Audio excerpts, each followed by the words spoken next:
It's 10 to 1 in the morning, and I've just picked up my new acquisition, my Cherokee XJ 89, and little project vehicle. So just loaded it on my buddy's trailer. Been working on for a couple of days, building those awesome ramps back there. And yeah, loaded right up. Everything went well. So this is a walk around of the newly acquired XJ, and just gonna kind of document some of the issues it has and the plans I have to do with it. So one thing that I don't need to show you at the moment, but when I was driving it during the test ride, I noticed the brakes didn't work all that great. They did work, but not fantastic. It really came to a head when I was unloading off of the trailer and going down the ramp. I don't know what the angle is, but it was steep-ish. I pushed the brakes all the way down, and they didn't have enough force to stop the Jeep. They slowed me down, but didn't come to a stop on the grade. So the brakes have gone from a high priority to pretty much the #1 priority. All right, so major project way down the road is I am thinking about repainting this. It's currently black color, faded by age, but I'm not too keen on dark cars just because they're hard to keep clean. So I'm wanting to do something lighter. I'm thinking white, because that would go right along with the interior, and so that would minimize some of the changes. So long-term project, repainting to a lighter color.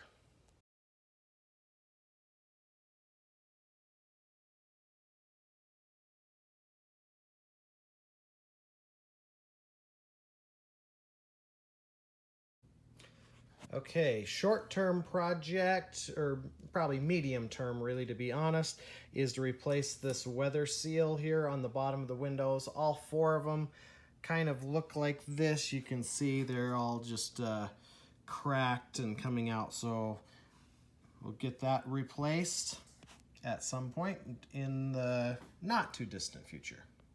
Side note about the windows, when I test drove it, all four windows rolled up and down, but when I picked it up, the driver's side window, the driver's window, did not roll down and hasn't since. So I may be looking at getting a new motor for the driver's window. All right, so looking here at the rear driver's side, I eventually plan to replace these tires with 33-inch mud tires that I already have at my disposal. And to accommodate those, of course, it has to come with a lift. And so, I don't know how well we'll be able to see this, but my mechanic friend and I observed yesterday, as we were looking it over again, that the springs here in the back, they're all but straight, which is a common problem for this era. These thin leaf springs, just have a tendency to do this. So where I was originally planning the add-a-leaf kit, I am now going to have to replace the whole rear leaf spring. All right, the only real body work that I think is going to have to be done is to fix this bend right here. This is at the front door jamb on the driver's side. So I think I can get in there, remove this front door, and get in there and just hammer that out a little bit, and then get rid of that rust and put some paint on. Since I am planning to repaint the vehicle, ultimately, I'm not too concerned about what that looks like in the short term. So, but the rest of the body really is in good shape for its age and doesn't really need anything as far as I can tell. All right, something else to do with some minor body work. I consider this a quick, easy fix. All the logos outside of the Jeep letters have peeled off or come off. So this is the rear where it's supposed to say 4x4. Same thing on the other side. There's just remnants of that, and you can see some paint peeling and stuff. That should be a simple, just grind down, touch it up with some paint until I get to the point that I repaint the whole thing. So addressing those logo spots. Another little bit of body work. Okay, so I'm on a bit of an LED kick right now. I'm replacing a bunch of my lights on my vehicles with LEDs. So I'm planning to do that eventually on this. As far as the lenses go, the only one that really seems to be a problem is this one. This is the driver's side crack down here. The other ones seem in good shape, but finding new lenses, not a big deal. Also planning to replace the lights in my dash with LEDs. There's a whole kit that comes that will make that a pretty easy job. And then finally, along with the lights, all the dome lights like this one, the one in the middle, all are missing. So today I'm hoping to test those to see if they are getting power, and hopefully I can get some LEDs to go in there. Okay, interior, driver's seat, unsurprisingly, has a lot of use to it. So I'll probably short term put some covers on, but long term look to replace these. Passenger seat, as you can see over here, also has some wear and tear and some stains. I'm going to pull these seats out. Here's a look at the rear. Also has some staining, but the rear seat itself is otherwise looks like it's in decent shape. So some other problems though I'll show here in a second, but planning to pull these seats out, give them a good clean, and put them out in the sun for a little while to air out, and hopefully those UV rays will kill anything else, and yeah, then cover them until I can afford some better ones. The carpet will also need to be replaced, but that is a very long-term goal. I'm not in a hurry to do that.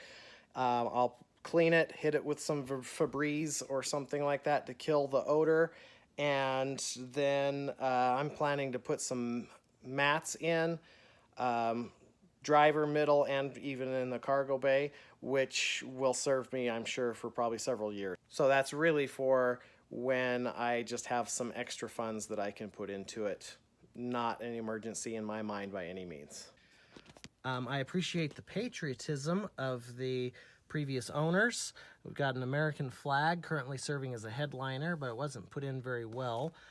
It's very droopy. Looks like we got a pin hanging out right there. So anyway, not sure what I'll do for a headliner, but I'll probably get something and do it properly with some adhesive to hold it up flush if I can't find one maybe from a scrap yard to use. So the interior is about what I would expect out of a vehicle that's probably not been driven a lot the last few years. So we're missing a radio receiver altogether. I happen to have one at my disposal that I can put in, but that's kind of a moot point because we are also missing all the speakers. So we'll just see how long that takes me to get to that. I consider that pretty much a luxury item, especially for this that's not going to be an everyday driver. Weekend road trip, mountain trip kind of stuff. I don't know that I'll really be that keen on having tunes going. Did notice just yesterday this crack in the dash, so I'll either look to cover this with one of those carpet kits or maybe find a replacement at a scrapyard if possible. Not a serious situation, just would look nicer.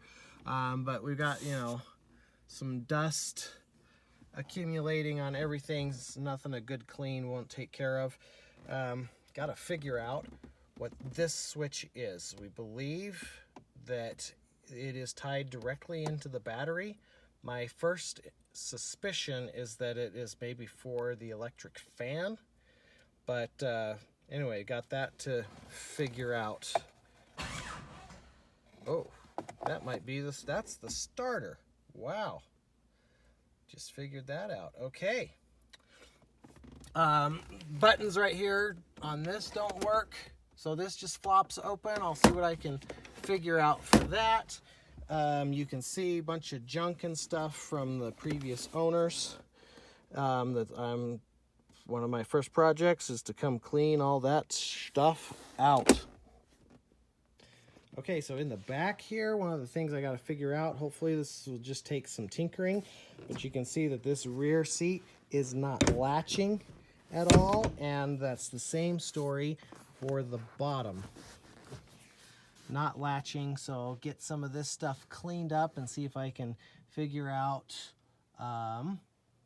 So part of it is that it's supposed to latch right here, and this is in the way. So I just need to figure out how that's supposed to lie.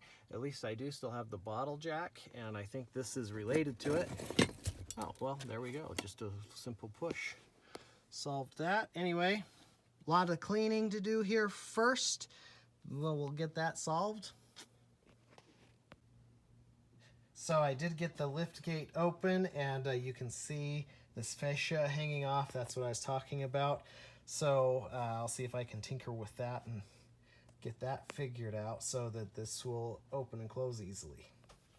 Okay, going through doing some cleaning. Obviously, I still have some stuff to take care of down there, but I did find some pretty cool stuff in the glove or jockey box. I took the lid off because the locks were stuck closed. I just put it over here for now. I'm going to go over to my workbench where I have some light and see if the problem's with this part or if something's broken on here. I think it's in the locked position and somebody maybe tore it open. Anyway, and my door key, other key, and ignition key doesn't fit to unlock it. So anyway, some investigation going into that. But I did find some cool things in here. The original warranty booklet with what I assume is the first owner's information on the back, which is kind of cool, especially since I'm also from Idaho. That's near and dear to my heart. I also found a couple of my missing emblems. So, and while cleaning out the middle seat, I also found one of the 4x4 ones. So I have almost a complete side, and something that will come in very handy, the original list of everything, the full package that this Jeep comes with. So that'll help answer a lot of questions, because search of the VIN number has already been misleading. So this will take care of a lot of things. So pretty cool. Okay, here's the engine bay. This is where most of the work is going to go in, and the most of the immediate work. So you can see here on the valve cover, clearly some oil residue buildup. So gaskets, pretty much all three of them, are going to need to be replaced. That's consistent with the age of the vehicle, so not a drastic deal. So the battery, got some wiring to clean up. So this wiring stuff, that goes to the switch on the inside that I just discovered is bypassing the ignition key and is going straight to the starter. Another major issue we have here, this is one of the first things I noticed, is the power steering pump right here is leaking like a sieve. And you can see that that has saturated everything in the vicinity all the way up to the hood. And there could also be down underneath, that I can't get to right now, some oil and transmission fluid leaking. If they are leaking, it's indicative of just the age of the vehicle and is nothing drastic, but a few gaskets down the road might be warranted to solve that. And then, of course, as is common in this era and model, I've got cooling issues, so I'm redoing the entire cooling system. That's up there with the brakes as high priority because that's what's going to make it drivable. So I'm planning to replace the radiator, get a new fan clutch, although this one seems like it's in good place, but everybody says a new fan clutch is the way to go. A new thermostat gonna go in, and a temperature sensor, which I haven't found the exact location of that yet because I'm still learning a lot about this vehicle. And a new water pump is gonna go on, and new hoses, which were pointed out yesterday when my mechanic friend and I were scrutinizing things again. These hoses are starting to, it seems like, deteriorate from the inside. So replace all of those in the process of redoing the coolant system. So looking at the oil when we were going over it with the seller, the oil looks clean and clear. Looks like it's been filled up recently. So I'm not too worried about the condition that's in right now, at least until I get the coolant system fixed and get all that solved. The one thing oil related is I need to replace likely the oil pressure sensor because my gauge in the dash is not reading. That's the only one that doesn't seem to be working. So I'll replace that, but as far as everything else, I will eventually do just a tune-up. I'll replace the spark plugs, change the oil in the filter, and probably also change the transmission fluid. But not too concerned about that right now because that system all seems to be functioning fairly reasonably. Hey, I want to say thank you for watching all the way to the end. I filmed these clips over 6 months ago, and in that time, I've made a lot of headway on these projects. It's now the end of February 2021, and as of this past weekend, I think the Jeep is to a point that I can now take it out on some really solid adventures. And the catalyst to that is that I finally got the suspension and the steering dialed in to where things weren't binding and rubbing. And I just got it back from the alignment shop today. And so I'm really excited at the possibilities it has at this point moving forward. I've been documenting along the way everything that I've been doing. Not necessarily filming every minute or every step, but as I've run into problems, I've stopped and done some videos on what happened and in many cases what the solution was. Sometimes it was just time and elbow grease and some heat. But I've got video updates for all these projects that I will be releasing over the next little while. So if you'd like to follow along, I invite you to hit the subscribe button if you haven't already, and the notification bell, and please make comments. I am very much open to suggestions for aftermarket parts or things that maybe I don't need that I can completely just get rid of. Or if you have questions about things that worked for me or didn't work in some cases, I'd be happy to have some dialogue with you. So please don't hesitate to reach out. And I hope you're excited about the coming updates.